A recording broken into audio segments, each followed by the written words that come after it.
Okay, I'm getting ready to put that door back up. I'm just going to take one hinge pin and I stick that in my nail bag, sticking straight up. And I'm going to position this back into place over here like this. And I always do the top hinge first, okay?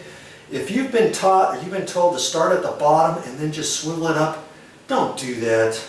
I've been doing this for 30 years and I'm telling you, this way is easier. Lift it up, swivel it into place, look at that, hold it, get your hinge pin up there. And see, it went down. It only is down this far. Okay, now I can let go of the door. Voila. Let go of the door. It's just up there on its own. Okay. Now I can reposition it. Because see, the door's out at an angle. I don't want to try to beat this in with a hammer or something. I could bend that hinge pin because it's not in place all the way. Okay, so I'm going to hold this out like that, lift that, and I can pull this in or out as I'm doing it. The bottom looks like I have to pull it out just a little bit, get it situated. I can push that right in with my thumb. Okay, now I can take my hammer and don't hit with your metal. I just use the bottom. And I'm not going to hit it in all the way in case I need to pull it back out. Okay. This one I can hit at the top. Tap, tap, tap, because if you're rubbing on your wood and it's painted, you can see marks. Oh, that's why Joe does it. Oops, you weren't listening. Okay, now I can check this door again.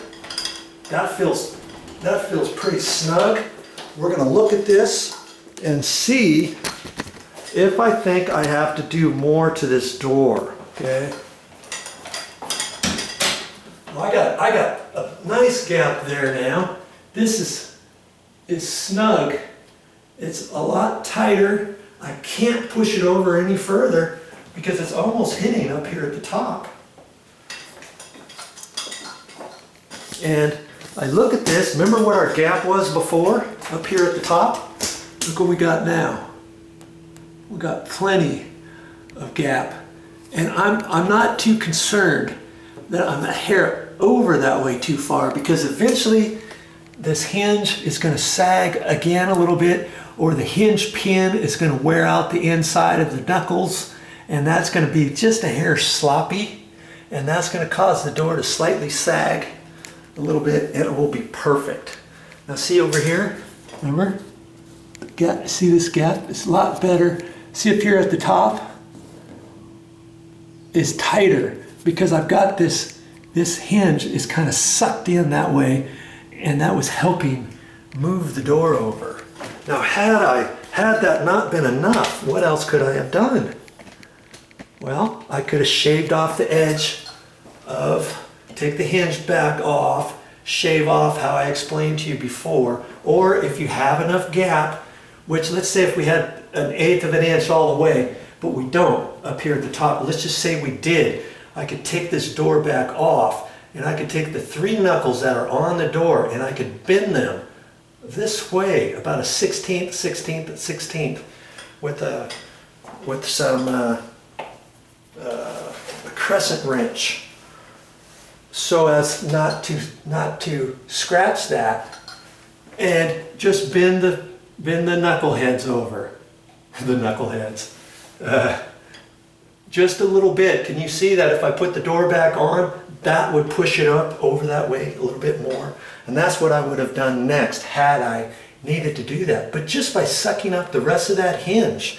Remember, the middle hinge screw was tight before, and you might think, oh, that's good enough. You remember these 3 screws? The only screw that was tight was this one. And that was keeping the rest of this slightly moving, because you are only attaching this whole hinge right there. So this side was lifted out, this side was lifted out a little bit. Because I put those screws in there, that sucked that up tight, and that screw over there kind of pushed that tight, and that did it. Well, and then I checked these 2 screws on the back side, you remember? those look tight anyways, and that's done it. I can even, if I'm right here, I even push on here. See, I don't have any flex now right there. Nothing at all. And that's what I want. And I couldn't go any further anyways because this is up tight. And I know what I did has fixed this door. This door sag is fixed. We did it. I'm liking this door now. We've got enough gap down at the bottom. This door sag was sagged this way. It was almost getting ready to rub up here. It would have rubbed down on the floor. The pocket of the door strike was going to get off a little bit and may not close after it sags too much. The edge of the door was going to start rubbing on the jamb. We fixed all that. We've taken this by tightening up the hinge. You take this door and you're moving it. So when you move the right hand side, the left hand side goes up. See that? There's no two ways about it. That's just how it works. And we've got her fixed. Well, that's all I have for this time. But I'll be back with more videos.